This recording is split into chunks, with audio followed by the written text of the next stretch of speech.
Jesus never said that following him would make your life easy. He said it would cost you everything. Those words might sting, but they expose one of the most dangerous illusions in modern Christianity. You've probably heard people say, if I just follow God, everything will fall into place. But that's not what Jesus said. He never promised comfort.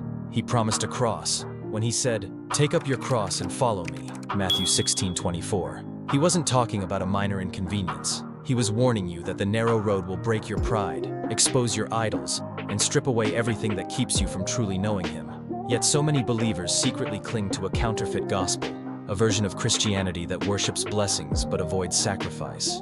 They've been taught that obedience leads to prosperity, that if you just pray hard enough, tithe faithfully, or declare victory, God owes you a good life. But Jesus never said God owes you anything. He said, "In this world you will have trouble, but take heart. I have overcome the world."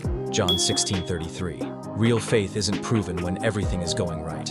It's proven when your heart is breaking, and you still say, "Even if he slays me, yet will I trust him." The first thing Jesus never said is that faith guarantees an easy life. The truth is, faith guarantees a refined life, a life purified through trials, not cushioned by them. When God delays your prayers or allows the storm to rage, it's not rejection, it's refinement. He's burning away the false version of faith you built on feelings and replacing it with one that stands on truth alone. You can't carry both comfort and calling in the same hand. One has to drop for the other to rise. The second thing Jesus never said is that you have to be perfect to be loved by God. That lie has enslaved countless believers into cycles of shame, guilt, and performance. You think if you fail, God turns his face away. You think if you fall, grace expires. But Jesus never demanded perfection before his love. He offered love that perfects. He said, "It is finished." John 19:30. Not "you must finish it." He didn't die for the polished version of you. He died for the one still covered in dust and doubt. That's why he dined with sinners and defended the adulterous woman. The church often says, "Get your life together, then come to Jesus." But Jesus says, "Come to me, and I'll put your life together." Religion builds walls around the broken. Jesus builds a table for them. Grace doesn't condone sin. It transforms the sinner until sin no longer feels like home. You might fall 7 times, but Proverbs 24:16 says the righteous rise again, not because they're flawless, but because mercy pulls them up every single time. The third thing Jesus never said is that you won't be rejected if you're walking in God's will. Many Christians secretly believe that divine favor means universal approval, that if they're doing what's right, everyone will support them. But Jesus said, "You will be hated by all for my name's sake." Matthew 10:22. So why are you surprised when people withdraw, mock, or misunderstand you? Rejection isn't always an attack. It's often a revelation. God removes voices that would dilute your obedience. Sometimes the silence of friends is the sound of God clearing your path. When you're chosen, you can't fit in where you used to belong. You were never called to be liked. You were called to be light. The approval of men is fragile currency in the kingdom of God. And if you crave applause more than alignment, you'll end up worshiping people while claiming to serve God. Remember, Jesus himself was rejected in his hometown. His miracles couldn't convince those who refused to believe. So stop measuring your obedience by who claps for you. Measure it by who you've become when no one does. The fourth thing Jesus never said, and perhaps the most deceptive, is that your emotions define your faith.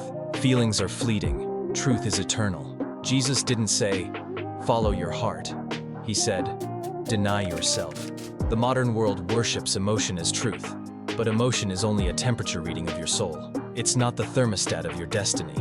When you feel distant from God, that doesn't mean he left you. He said, "I will never leave you nor forsake you." Hebrews 13:5. When you don't feel his presence, that's when faith becomes real. Faith isn't proven in the fire of feeling. It's forged in the silence of trust. When Jesus hung on the cross and cried, my God, why have you forsaken me?" Matthew 27:46. He felt abandoned, but he wasn't. God was closer than ever, fulfilling redemption in the dark. So when you feel forsaken, remember, faith is not the absence of emotion. It's the choice to stand on truth when emotion screams otherwise. Maybe that's why Jesus warned, "Blessed are those who have not seen and yet believe." John 20:29. Because in the kingdom, unseen trust outranks visible proof.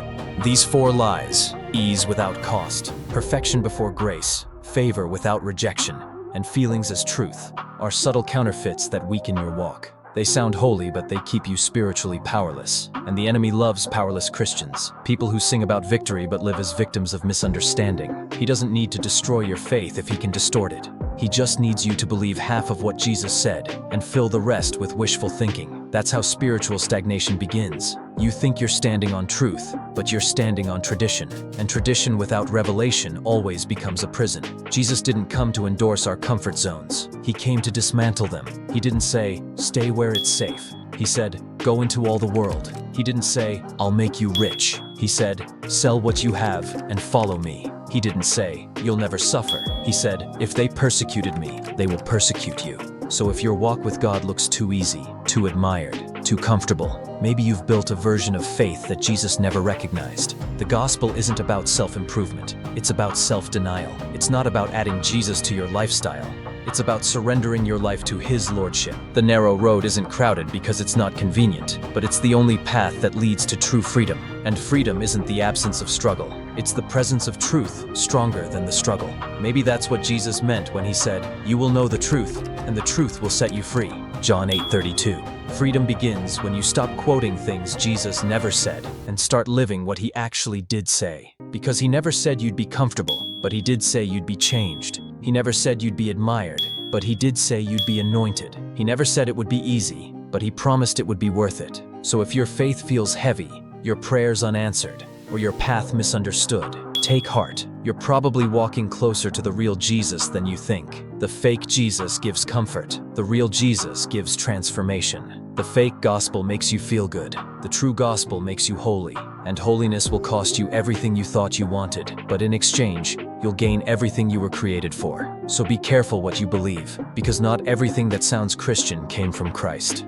Truth doesn't always comfort first. It cuts, cleanses, and then heals. But when it's done, you'll rise lighter, freer, and closer to the one who never said what people expected, but always said what their souls needed to hear. If this message stirred something deep in your spirit, if it made you pause, reflect, or even wrestle a little, don't just scroll away. Share in the comments what part spoke to you most, because your words might be the confirmation someone else has been praying for. When you like or share these messages, it's not just about numbers. It's about light reaching further, truth traveling faster, and faith growing stronger together. This space isn't just a channel. It's a community of believers learning, healing, and walking toward Jesus, one honest step at a time. So stay connected, stay prayerful, and keep seeking the truth that sets you free. God bless you, and may His presence walk with you into the week ahead.